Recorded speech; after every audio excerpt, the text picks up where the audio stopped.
Hello, everybody. Welcome back to an episode of Halting Talks. You're joined by myself, Scott Acton, Aaron Acton, and Jamie Acton is back looking 20 years younger with no beard.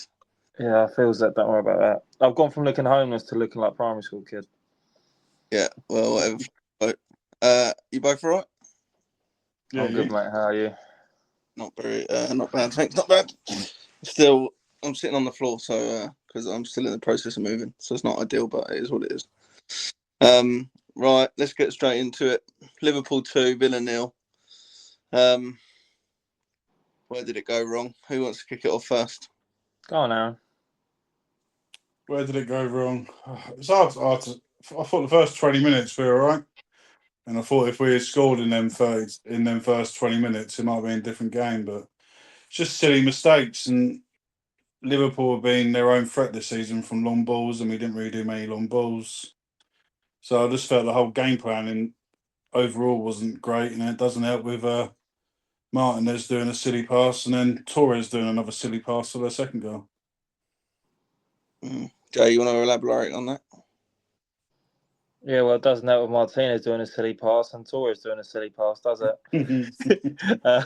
No, I think Emmy. I don't know why. Obviously, he's been told to play a certain way, and I found it odd because I feel like if he went to the right, I feel like he just had just more option, obviously, but is what it is. He's tried playing Torres and just hasn't worked whatsoever. And I feel like with Emmy, he was a lot of people's favourites last year, but I feel like where everything happened in the summer, you don't get that. You don't get no chance for him anymore. Or when he makes a save, no one does anything. No claps or anything. So it's just he's lost all credit in the bank really. So I think people just slander him really.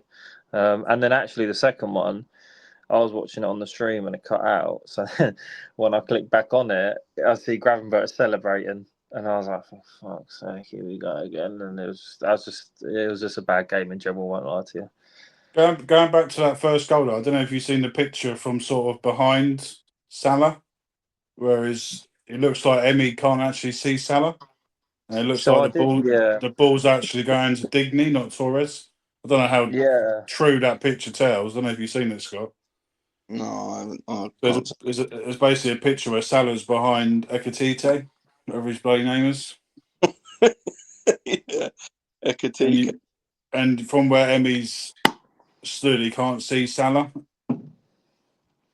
But yeah, no, I saw the same thing. I saw a Villa fan claiming that it should have been disallowed because then we couldn't see it, and I was like, how can it be disallowed when it's come from our mess up? Do you know what I mean? But yeah, I mean, he's been asked to play a certain way, and I think even Ezra, who's probably been our best player this season, he gave a couple away as well. And just thinking at Anfield, you've been getting a lot of joy from the counters, quick transitions, and we're trying to just do this slow sort of build up. And yeah, I thought we would have got a bit more success by turning them a bit, but we had no pace though, did we, to turn them?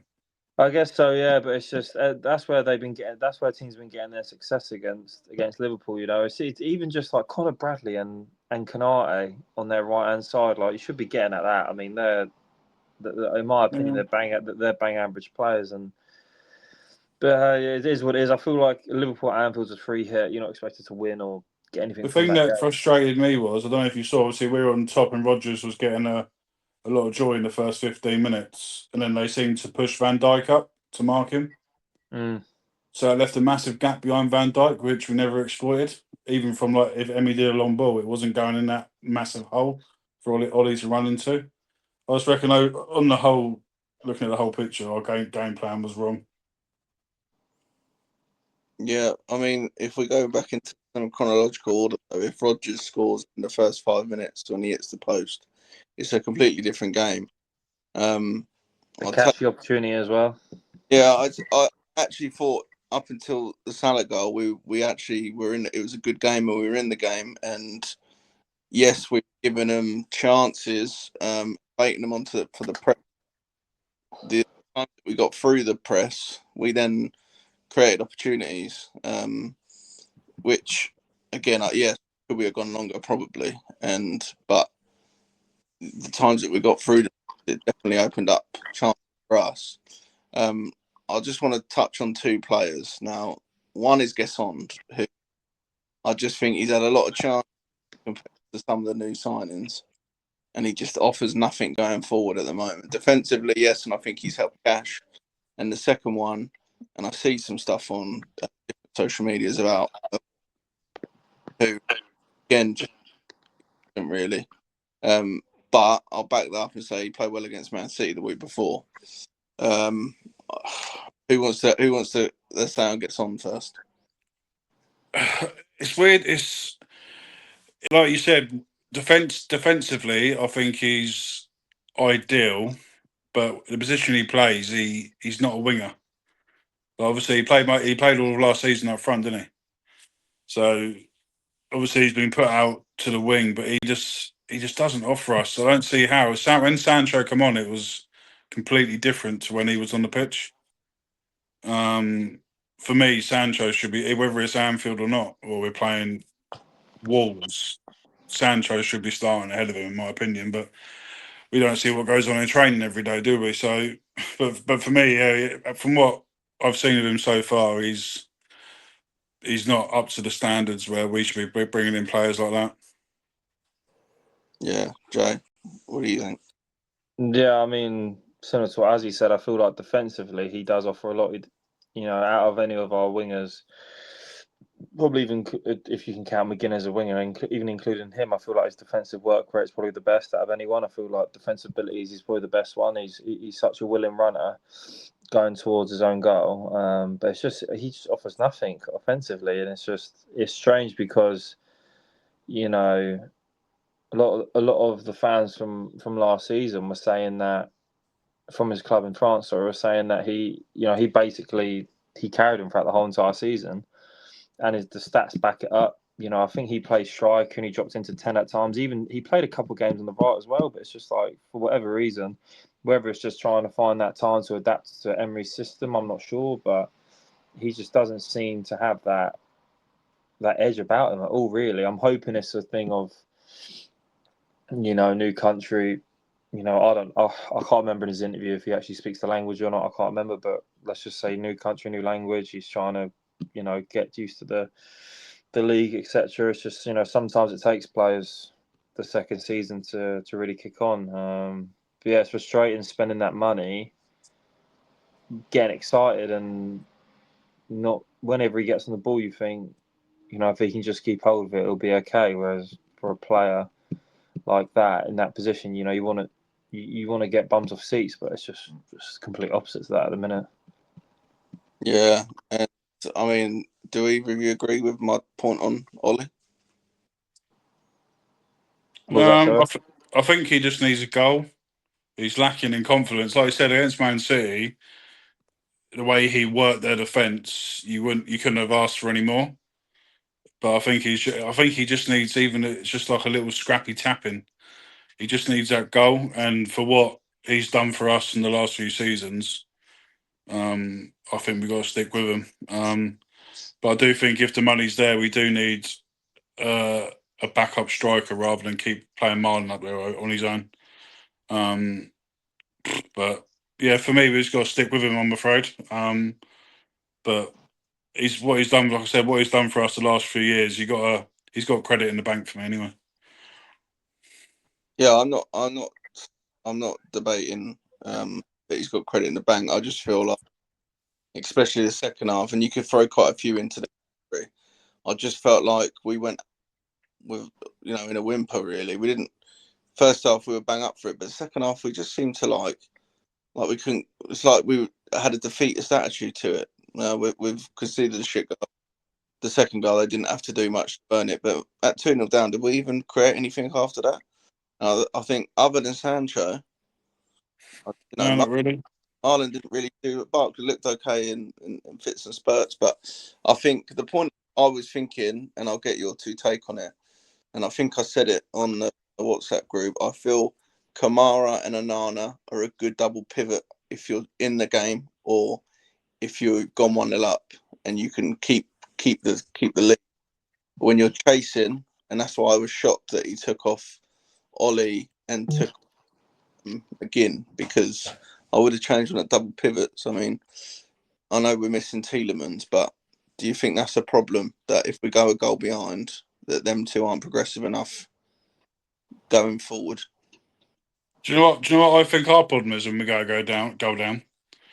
It's no criticism on Emery here, but he doesn't change the system. He doesn't look to tweak, which I think we should have done on Saturday. Plus, another thing on Ollie, he's not really getting. We're not creating many chances for him, are we? You look how many times in that game did we create a chance for Watkins in that game? No, I agree. I don't service, but I also don't think. I just think he looked quite defeatist against Van Dijk in particular. And listen, I know Van Dijk's a good defender, but he's been showing over the last few games that there's a few cracks in his game at the moment. And we did play off Konate enough at all. Yeah, but then I'm not just Ollie. I think none of the forwards did enough, especially in the second half, other than Sancho, who looked lively. No, I really like Sancho, to be fair. I don't, I feel like his performance against City was, a lot of people, not were slating it, but I feel like everyone played so well, and he was probably just a 7 when everyone else was at a 9 or a 10. People didn't really give him his due. He's come on mid-game, he's played well in my opinion, and then he's come on against Liverpool on Saturday night, and I thought he played like him. The link up between him and Matson's good, and that's what got Dortmund to the Champions League final 2 seasons ago. I just feel like we should use that, and yes, it's just like with Ollie as well. I think it's like 1 goal in 15 or 16, is it? And it's like as he said with the chances, but then I feel like there's times where you kind of got to make those chances yourself. Like, it's a stick on with Ollie because it's a situation where, like, okay, yeah, you get money, then okay, cash in if you get a decent offer, but who do you replace him with? And in today's market, what are you looking at to get a 15-goal striker in the Prem? There's a whole different argument for another video in itself, but it is concerning just talking about his goal involvements this season and at the back end of last season. But yeah, he looked so good pre-season as well. I think a big issue that Villa have at the moment is Marlon's not a natural centre forward, and if Ollie's doing it and Marlon comes on, it works in some games for Marlon, but it doesn't work in all games. And I think Liverpool was fine. He looked good against Burnley, but there's certain that it's just Marlon's not going to work. And is it a sign that we're lacking the depth in the squad in certain areas? We're definitely short of a decent winger. Well, yeah, I think we're short in a couple of areas, depth wise, but again, that's probably for another video. But I just think we're not creating a lot, and when we go down, we're struggling. And I know we're missing Tielemans, like I said, but I just felt like we went out on a whimper and just kind of was fairly defeatist in our approach, and the players just looked like we're 2-0 down at Anfield. It's hard to get back into. Yeah, we kind of gave in to the loss. And I think I was really pissed off, but I think that's why I felt more. I know they're not giving up, but that's how it came across in terms of we got a really tough game next Sunday on Sunday against Bournemouth, which I know they lost to City, but that's not an easy game. Bournemouth are flying, but I'll flip it. You had said Tottenham away, City at home, Liverpool away. You'll get 6 points.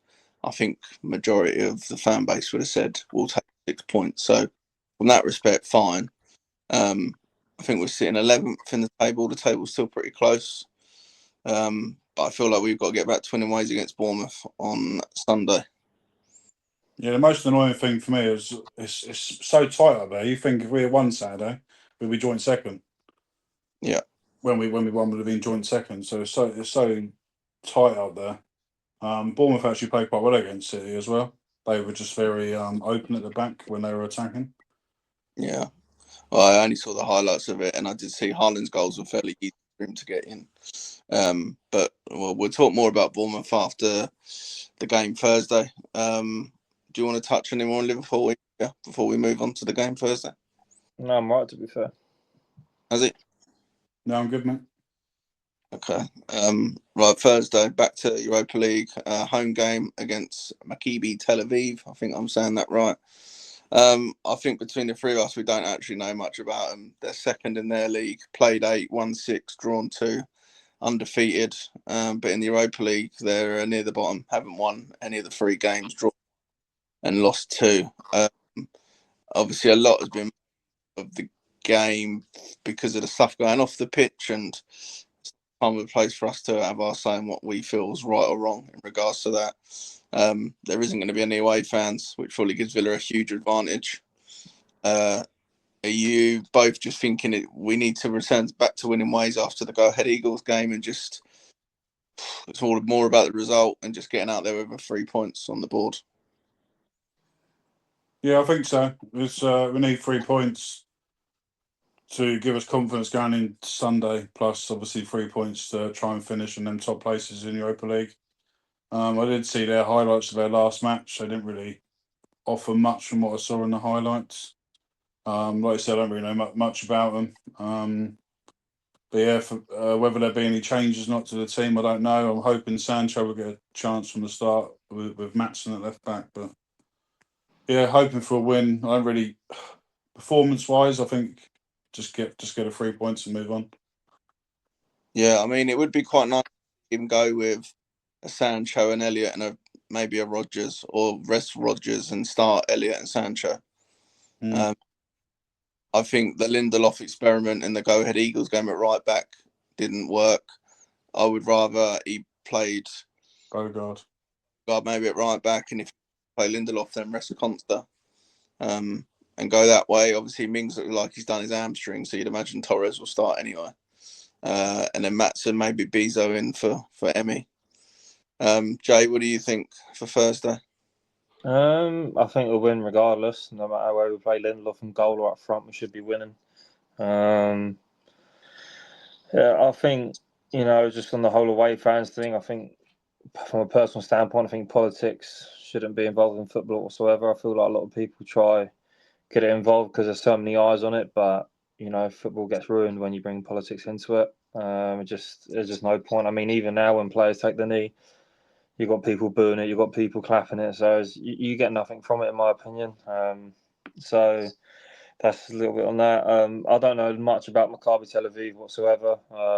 Obviously, none of us do. But again, I feel like the quality we have, we're odds-on favourites at the start of the competition to win it. So again, whether we play Bezo, Lindelof, Elliott, whoever, Marlon up front for a change, whatever it is, we should be getting 3 points regardless. And I feel like doing it in style as well. These are the games that you don't just, take a 1-0 and move on. It's, you want to. I feel like under Emery, we had the Sheffield United away one, but there's not been many times, and the Brighton at home one as well in that same season. There's not been many times where we've really put teams to the sword. And I know it's not really in Emery's, playbook to do that. But I would love it if we just won by like a good 4-goal margin. But whether that happens or not, I don't know. Knowing Villa will probably do a 2-minute 2-1 last kick of game or something like that. But I feel do a performance in the Europa League where we need to really go and assert ourselves and kind of else. Look, we are up for this. And I know the group stage is more about getting out the group stage, and obviously it's a bit of a slog, but you got on the board regardless. You're going into the last, couple of games, knowing you still need wins, you want it pretty much wrapped up. Do you think it's a game for Elliott? I mean, obviously, there's been a fair bit of talk. We had a good couple of questions on him for the last pod that me and Azzy did. A lot of people were asking on our opinions. Do you think that we'll see him in some degree, maybe not from the start, but do you think that we'll see him at some point? Yeah, I hope so. I hope he actually starts, just to see what he can do. I don't know what's going on there. It's hard to tell. You don't know what's going on behind the scenes regarding him and Emery and who brought him into the club and blah, blah, blah, blah. But at the end of the day, there is a good player in there. And if we can use him to our advantage, then why not? Do you know what I mean?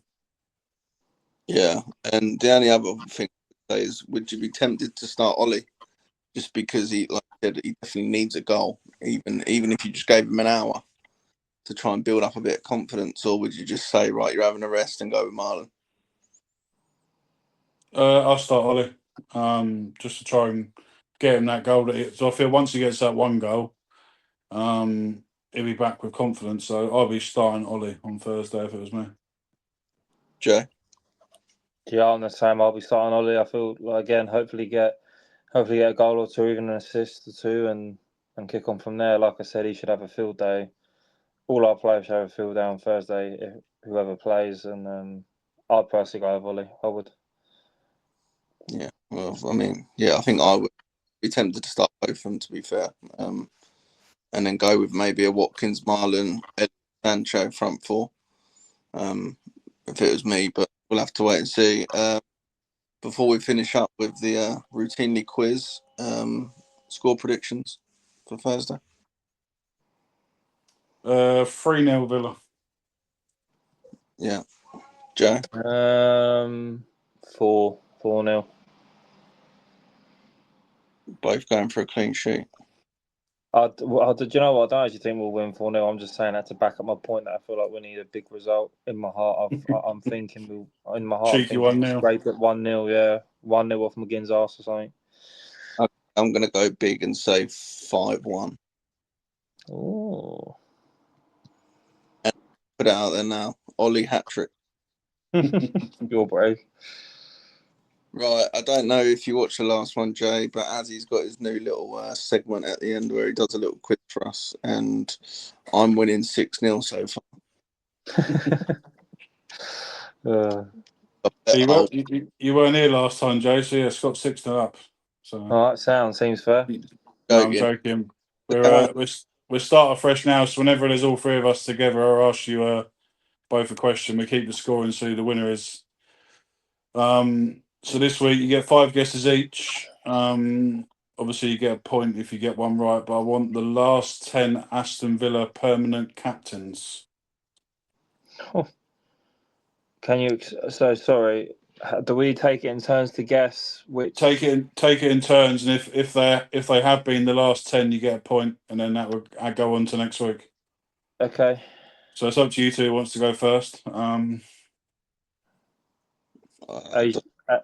Age before beauty, go on, Scotty. As the host, you can go first. Fine, I'll go John McGinn. Yep, so we'll see he's number 1 currently. We'll go for Jack. Yep, so who's number 3? Ty. Yep, so he was before McGinn. We'll go for Chester. Yeah, so he was number 5. So there was someone between Chester and Grealish. There was someone between Chester and Grealish. Was there? Yep. The person I'm thinking of, I don't know if he was ever designated captain. I know he was vice captain, and Jack got it because he was also injured that game. So that's the only other player I can think of. Between... I'm going to go a bit further back. I'll go Gareth Barry. Nope. So he was number 12. Don't be... Nope. I'll go for JT. JT was between Chester and Grealish. He had it for that one season under Bruce. So So do we go until we just do the top No, 10? you get 5 guesses each and try and get the top 10. So it's currently 3-2 to you. 2 more guesses each. Micah Richards. Yep, so he's number 7. So he was captain between 2015 and 2016. So there's one more between him and Chester. I'll go for the snake that is Fabian Delph. Yep, so he was before Richards. So 4-3 to Jamie with 1 guess each. You need the person who was between Richards and Chester, and then the 2 before Delph. Was it Tommy Elphick? Tommy Elphick, 4-all. Well done. So you need the 2 before Delph, Joe, to take a 5-4 lead. Big Ron Vlaar. Big Ron Vlaar is correct. He was captain between 2012 and 2015. So 5-4 to Jamie. The other one on the list was Petrov, The GOAT. who was before Larson. He was after Larson, and it was Gareth Barry Scott. So from Barry, we had Larson, Petrov. I think that's I'm afraid. bollocks. Larson was after Barry. Yeah. Really? I What mean, year did Barry leave us? I have to sometimes question this because also I've got to bring up a little counter because you told me you had 140 something sheets on thing, and I googled it and he said he had 5. Who? Aaron Hughes. Yeah. Trust me, it was correct. What I said was correct. You said he was 12th on the list. I looked on Google. He only had 5. You don't trust Google, mate. You got to get your reliable sources from somewhere, mate. Well, I don't know. But all Just right. because you're losing 5-4, mate, don't mean to take it out on the person who does the questions, yeah? Way to go. 5-4. All right, cool. Do you want to touch on anything else? So I think. Oh yeah, McAllister's a little twat. Oh, Fucking hate that prick. I think anyone, If he's done that one of our players, you're asking for a red card. That's all I'm going to say on that. 100%. all I'm going to say is that Jamie doesn't like anyone that's got Muck at the start of his name because now McAllister and McMuffin from. Oh my god, do you remember McMuffin? The people know that he banned us from doing lives for temporarily. Said on the last episode that I wasn't on. Scott made a formal apology on your behalf. Dr. Mr. McMuffin, what a wanker. There was a question for you last week as well. Oh, So go on. Did have a question. Did you regret doubting Matty Cash coming from? And it weren't from me. Okay, all right. I don't regret it because he wasn't that great at the start. He cost us a few goals at the start of the season. Newcastle at home. It was 0-0. And what was no the Esri red card he cost us, and then what was the other one he cost us? He cost us. I'm blaming him for Brentford away as well. He can go in for that one as well, prick. There's another one he cost us for as well. But I will admit, since the international break, he has been our best player by quite some distance. I feel like defensively he's been really good. I thought, do you know what? It was even when we played PSG and he locked up Kvaratskhelia, and then I remember we subbed the Sarsi on in the away leg, and he got turned inside out straight away and scored. And that's when I thought that I need to give Cash his due defensively, but it was going forward, which was annoying me. But I feel like he's just been really good since the turn of the international break. So hopefully he keeps it up. I can admit when I'm wrong. Some people can't, but I can. I mean, Aaron definitely can't. Right, that'll do, lads. We've done nearly half hour. Yeah, thanks for watching. If you're not already subscribed, go and check out the TikTok channel. Hit the like button, leave a comment, and we'll be back after Maccabi Tel-Aviv. Maccabi Tel-Aviv. Yeah, up Villa. Up the Villa. Up the Villa.